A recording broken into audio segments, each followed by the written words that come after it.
Mga master, okay lang bang? Huwag niyong skip ang mga ads sa aking mga video kung okay lang mga master. Salamat sa solid na suporta po. Yon, what's up mga masters? Nandito na naman tayo sa panibagong araw, panibagong kabanata na naman ang pagsasama-samahan natin ngayon guys.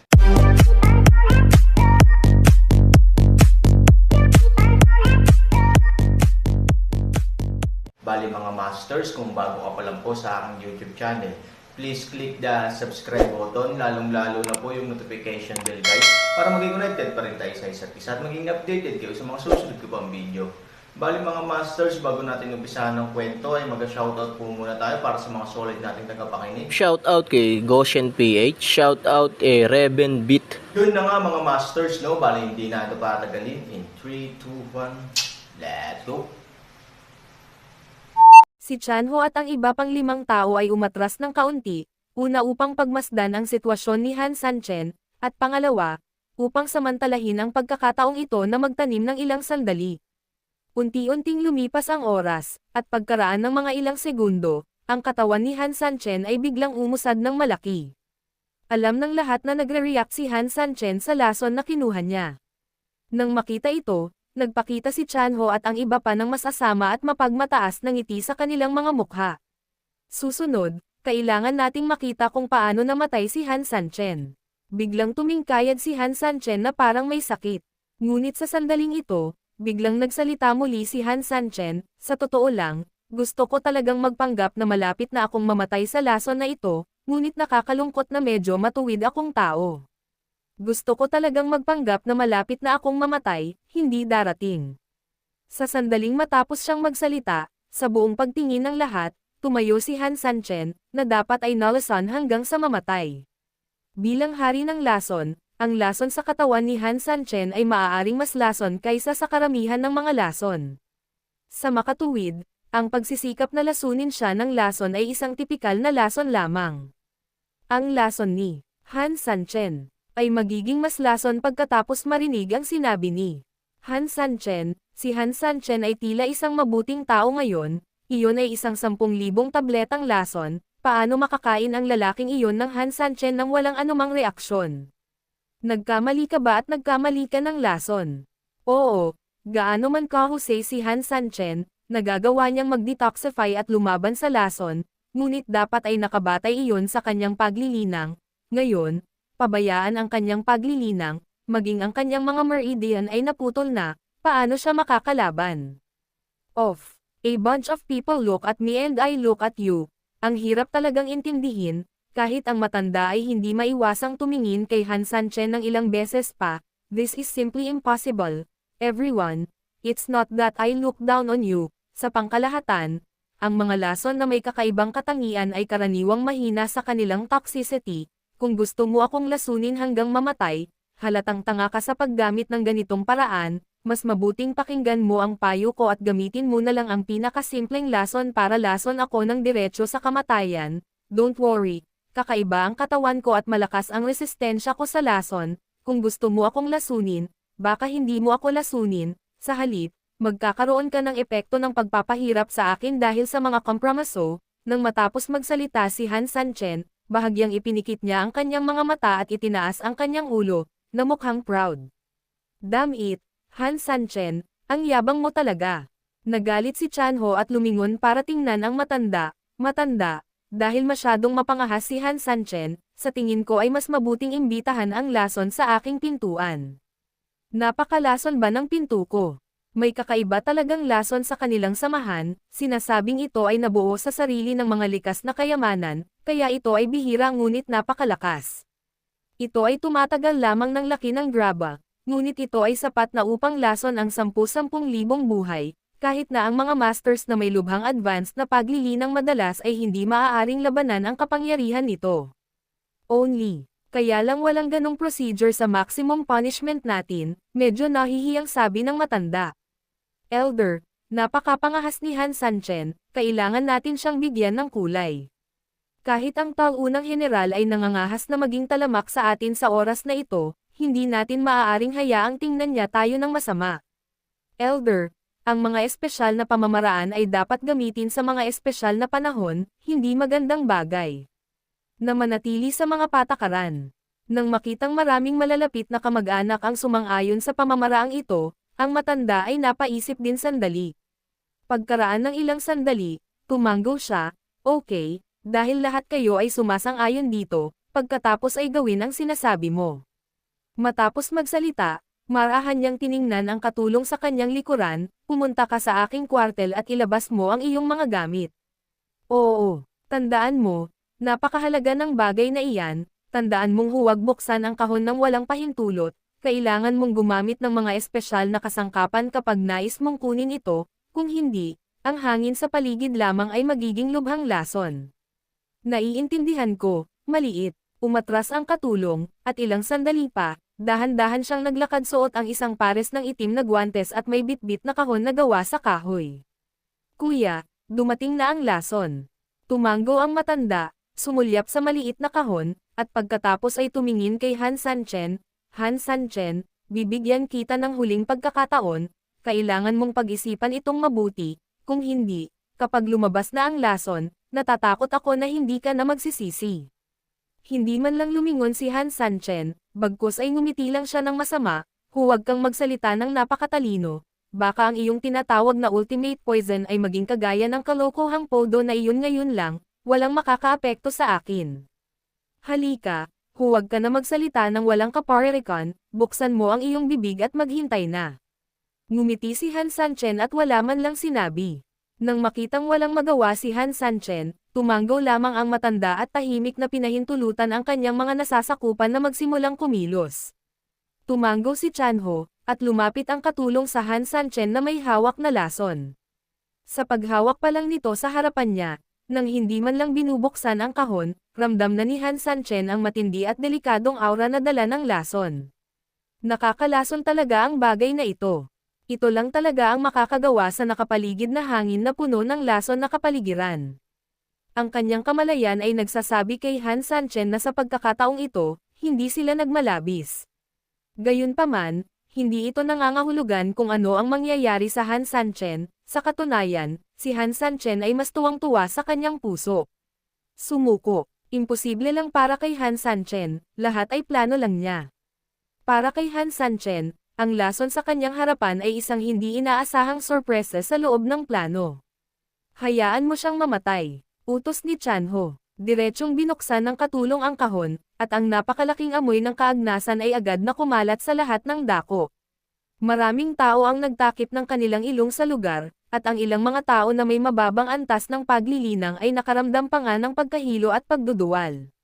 Sa oras na ito, kahit si Han Sanchen ay hindi maiwasang maapektuhan ng lason, at nakaramdam ng kaunting hindi komportable sa ilang sandali. Ang pangunahing pakiramdam ay igsi ng paghinga at mabilis na tibok ng puso. Hindi naman malaki ang lason, kasing laki talaga ng buhangin. Hinawakan ng katulong ang kahon, dinala ito sa bibig ni Han Sanchen, at ibinuhos sa loob. Sa isang iglap, ibinuhos ang lason sa bibig ni Han Sanchen. Nung una, walang pakiramdam. Ngunit pagkaraan ng ilang sandali, ang isang nasusunog na sensasyon ay direktang bumangon mula sa kanyang bibig patungo sa kanyang lalamunan at pagkatapos ay sa kanyang tiyan, at mas lalong lumakas. Hanggang sa huli, naramdaman ni Han Sanchen na parang nagliyab ang buong katawan niya. Boom! Si Han Sanchen, na may malakas na paghahangad, ay nahulog sa lupa sa isang iglap, matinding kirot ang nagmumula sa bawat ugat sa kanyang katawan, halos mawalan ng ulirat ang kanyang utak. Gayunpaman, ang karanasan ng pagkalason ng ilang beses ay naging malinaw kay Han Sanchen, hindi siya dapat masaktan hanggang sa himatayan o mabigla, kung hindi, ang kanyang katawan ay lalong hindi makakalaban sa atake ng lason. Pinilit niyang kumapit sa kanyang kalooban, ngunit patuloy na nanginginig ang kanyang katawan dahil sa matinding sakit. Maya-maya, ang ibabaw ng katawan ni Han Sanchen ay nagsikreto ng isang uri ng itim na pawis, at ang pawis ay napakabaho kaya maraming tao sa pinangyarihan ay hindi napigilan na kurutin ang kanilang mga ilong. Han Sanchen, isang dakilang bayani ng huling henerasyon, ay napunta sa isang miserableng paraan. Humph, sinong masisisi dito?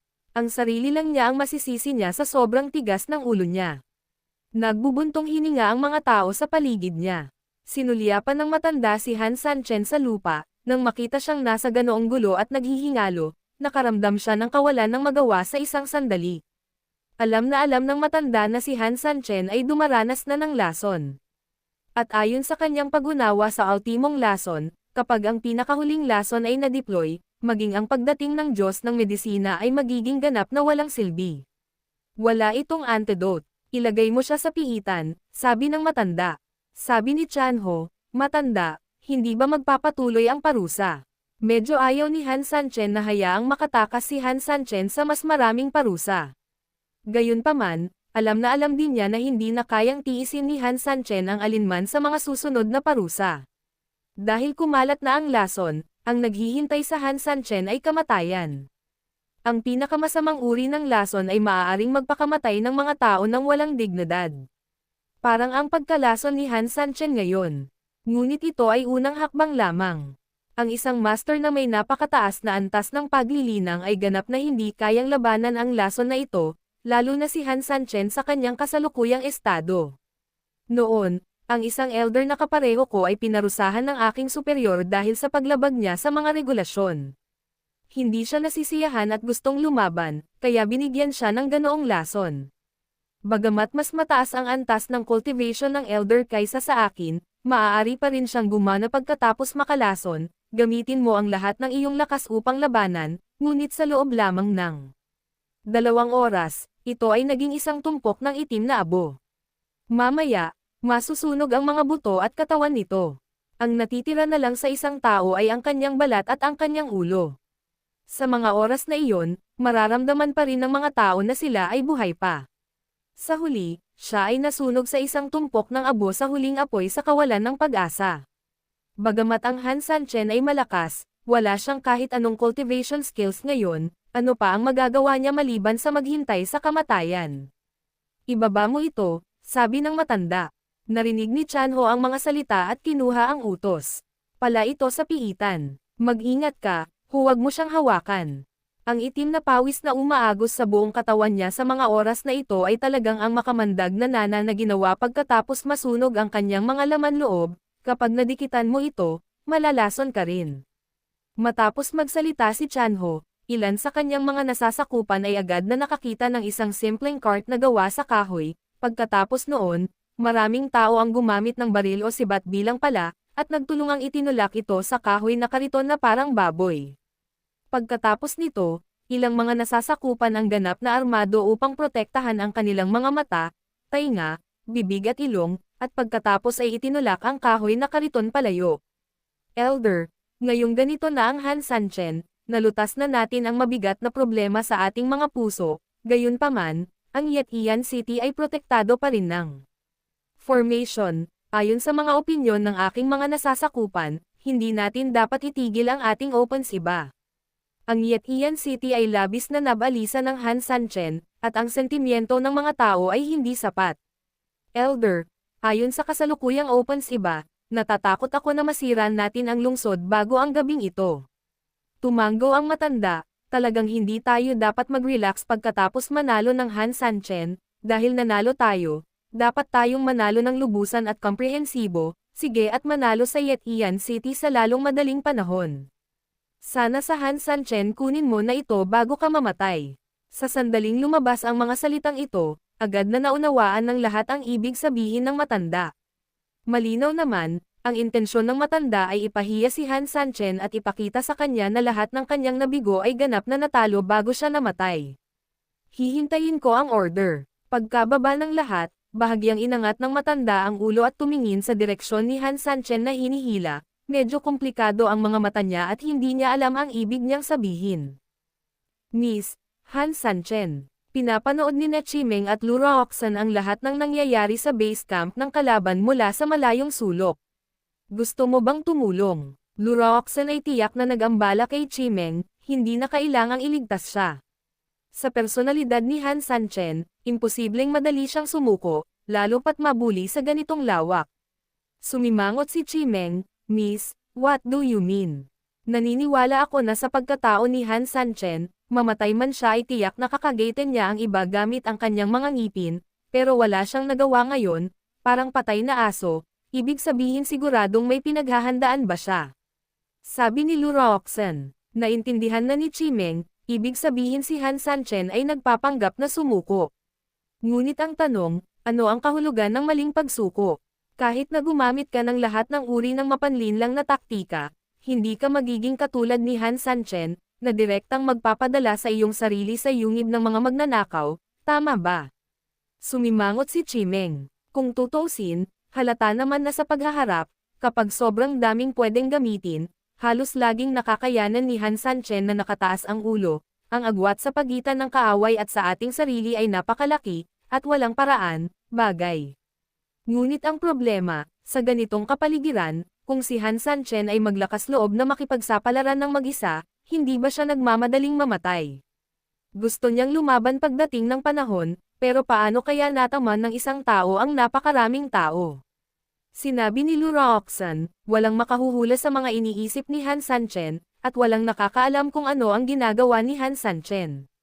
Bawat galaw ng taong ito ay hindi maintindihan at kahit na ginagawang hindi makapagsalita ang mga tao, ngunit ang huling pagbabalik ay palaging nagbibigay sa iyo ng kasiyahan. Ngumiti ng mahina si Chimeng, parang lubos na nagtiwala ang dalaga kay Han Sanchen, kahit anong gawin niya, magiging tama. Hindi sumagot si Lura Oxen, ngunit sapat na ang mahinang ngiti sa mukha niya para patunayan ang iniisip niya. Matagal nang sinundan ni Chimeng si Lura Oxen at alam niyang mabuti ang ugali at ugali nito, masasabi niyang nabighani ang binibini niya kay Han Sanchen. Gayunpaman, ito ay madaling maunawaan, kung tutuusin, kahit ako, na laging may pag-asa sa Han na may malalim na pag-asa at pag-asa. Ang pagganap ni Sanchen sa larangan ng digmaan sa sandaling ito ay walang paraan, ang lahat ng ito ay ginagamit ni Han Sanchen ang kanyang sariling pagganap upang patuloy na maniwala sa kanya. Dahil ang aking anak na si Dio ay naniniwala sa Han Sanchen, walang ibang paraan, maniniwala lang ako kay Han Sanchen, this time, depende kung paano siya lalabas sa ganyang desperado na sitwasyon. Hindi pa rin nagsasalita si Lura Oxen, pero malinaw sa mga mata niya na mas naniniwala siya sa Han Sanchen kaysa sa iba. Yun na nga mga masters, no? Bali panibagong kabanata na naman yung natapos natin ngayong gabi. Muli, maraming salamat po talaga sa walang sawang suporta po sa aking YouTube channel na talagang inaabangan niyo po ang bawat upload ko po. Bali mga masters, magkita-kita ulit po tayo bukas ng gabi at ngayon po ay magpapaalam po muna tayo. Bali mga masters, bye-bye!